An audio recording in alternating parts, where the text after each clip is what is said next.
एक तरफ कांग्रेस कह रही है कि ताना बाना बिगड़ जाएगा, तो दूसरी तरफ हिंदू धर्म के लोग कह रहे हैं कि आम आदमी का जो अधिकार है वो उससे छीना जाता है। चलिए एक और बड़ी खबर आपको बताते हैं। वर्शिप एक्ट के समर्थन में याचिका पर बीजेपी बरसी है। बीजेपी ने पलटवार किया है। बीजेपी क्या कह रही है? भाईजान बनना चाहती है, कांग्रेस वोट बैंक की भाईजान बनना चाहती है। अब खुलकर सामने आ गया कि कांग्रेस पार्टी किस प्रकार से वोट बैंक की सबसे बड़ी भाईजान बनना चाहती है। हमने देखा है कि फर्स्ट राइट ऑफ रिसोर्सेज एक समुदाय का हो, ये कांग्रेस पार्टी ने कहा है पूर्व में। कांग्रेस पार्टी ओबीसी और एससी एसटी आरक्षण भी मुस्लिमों को देना चाहती है।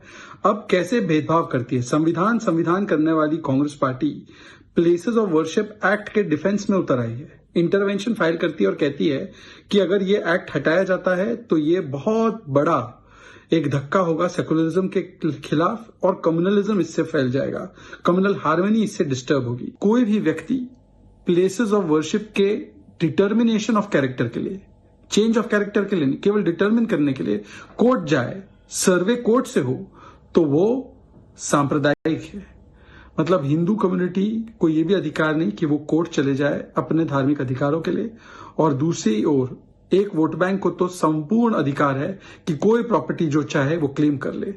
ये कांग्रेस की दोगली मानसिकता और दोगली दृष्टि है, डबल स्टैंडर्ड है। गौरव श्रीवास्तव हमारे साथ जुड़ चुके हैं दिल्ली से लाइव।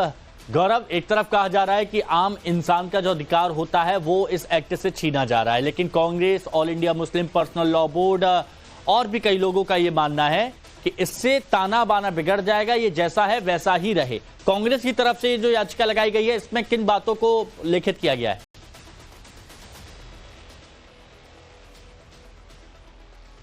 देखिए, कांग्रेस की तरफ से जो याचिका लगाई गई है वो उनके संगठन महासचिव केसी वेणुगोपाल इस मामले में याचिका करता है, और चूंकि वो कांग्रेस के संगठन महासचिव हैं तो कांग्रेस की तरफ से ये आधिकारिक याचिका जो है लगाई गई है।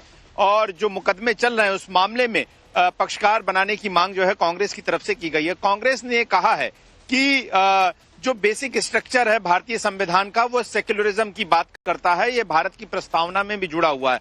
अगर इस कानून को खत्म किया जाता है तो ऐसे में भारत का जो सेकुलरिज्म का ढांचा है वो नष्ट होगा। दूसरी बात कांग्रेस ने ये कही है कि भारत को आने वाले समय पर अपनी तरक्की पर, विकास पर ध्यान देना चाहिए, न कि जो ऐतिहासिक गलतियां हुई हैं, हिस्टोरिकल एरर्स हुए हैं, या एट्रोसिटीज बाय फोरफादर्स यानी कि पूर्वजों द्वारा जो एक दूसरे पर अपराध किया गया, उनको अब सुधारने का वक्त है, हमें आगे की ओर देखना चाहिए। और उन्होंने ये भी कहा कि जिस तरीके से इस कानून के सेक्शन 3 और 4 को चुनौती दी गई है, सेक्शन 3 जो कहता है कि किसी भी जो रिलीजियस कैरेक्टर वाली जगह है, यानी कि कोई भी मंदिर मस्जिद है, 15 अगस्त 1947 की जो उसकी स्थिति रही होगी पूजा पद्धति, वो बदली नहीं जा सकती। और सेक्शन 4 ये कहती है कि कोई भी कोर्ट इस मामले से जुड़े हुए कोई भी अपील को, मुकदमे को नहीं सुनेगी। इसी को आधार बनाकर हिंदू पक्ष ने कहा, तमाम लोगों ने कहा कि वो उनके जुडिशियल रिव्यू जो कि संवैधानिक अधिकार है अनुच्छेद 13 में, उसको छीनने की कोशिश की गई है और इस वजह से इस कानून को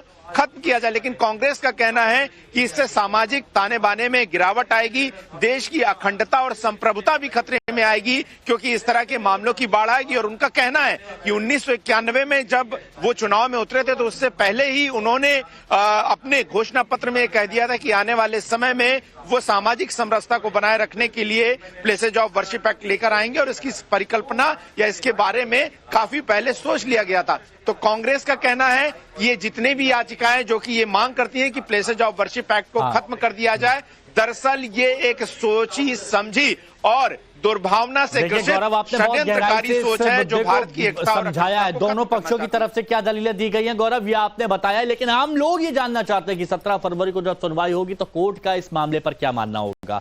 शुक्रिया फिलहाल आपका हमारे साथ जुड़ने के लिए।